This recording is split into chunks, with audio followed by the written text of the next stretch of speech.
In fear of scrutiny, Sadiq Khan's deputy has embarrassed herself by calling those who oppose the net zero ULEZ policy conspiracy theorists with tinfoil hats.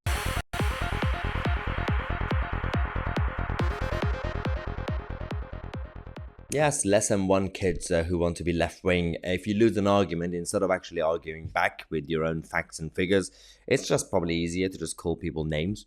Especially these days, theorists with tinfoil hats. That's good. It's effective, apparently, according to Sadiq Khan and his idiotic mayor, deputy mayor of London. So, what's been happening is, you have Emma Best, the assembly member, who's a conservative, who decided to scrutinize net zero and the ULEZ policy, saying that let's talk about all the research that's come out, all the scientific research, not just the ones you're talking about.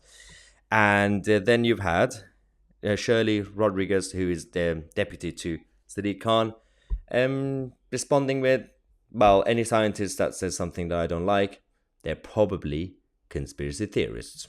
But it does suggest that it's something we should look at, isn't it? That it's not clearly all scientific research points to it being an agreed. It sounds a little bit like the climate science deniers, you know, who were saying, I'm not who sure, were saying 99.9% just because. Hang on, Shirley, because no, that's not fair. It's completely fair. You are equating one study and trying to because dismiss. You're saying by saying. By the way, wait.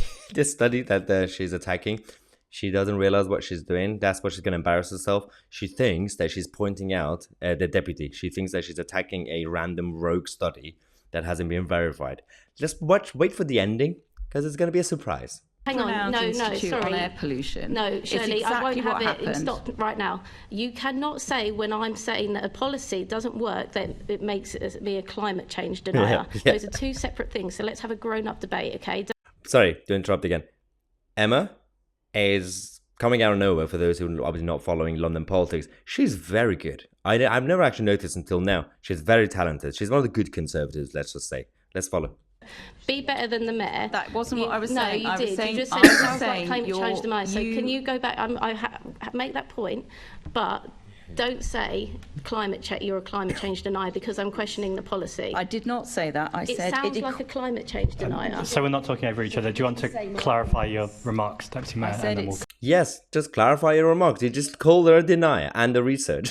Sounds like those people who denied climate science, ones that say there's just because there is one scientist, the 99.9% of scientists who are absolutely in agreement that climate change is happening, and it's that misinformation, disinformation that is getting out there that really is causing harm to people, because it discredits scientists who spend their working lives behind this, and it's also harming people, because then they're starting to get confused about who should they trust about their information. Then they go to get information from ridiculous sources. We've seen that through the COVID situation, and that is not helpful.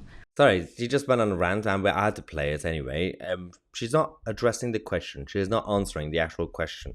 She just ran on a generalized rant about scientists. That's not the point of the question. Are imperial or ridiculous source? I'm saying that the quoting one study and then saying the rest of the studies don't count is wrong.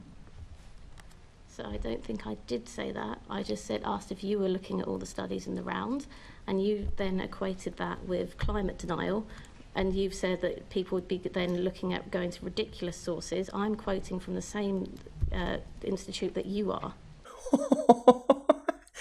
The report that she was pointing out is their own report. Is a report even approved by Sadiq Khan's office? So it's not some sort of rogue report of random scientists. It's their own report. That was embarrassing. Absolutely embarrassing. Okay. So, why are you not paying attention when you ask a simple question, Ms. Rodriguez and Mr. Khan? This is the state of politics and leadership in this country these days. We got a bunch of amateurs who are in power, who have been influenced by people with their own vested interests. And if you oppose them, you are the nutter, even though they are themselves the nutters. You don't actually listen to facts and science. Nobody mentioned denial. Nobody talked about that. They were simply talking about the scrutinizing part of his idiotic extreme net zero agenda with the ULEZ and everything else, which is basically a cash cow because he wants to make more money for TfL and he wants to control the population in London. Simple as that. Let's take a quick break. We're going to come back in half an hour and we're going to talk about the online safety bill, which is basically anti-free speech bill, which is now being opposed by a number of tech companies, including WhatsApp, Mahyar, Tousi, and we are the media.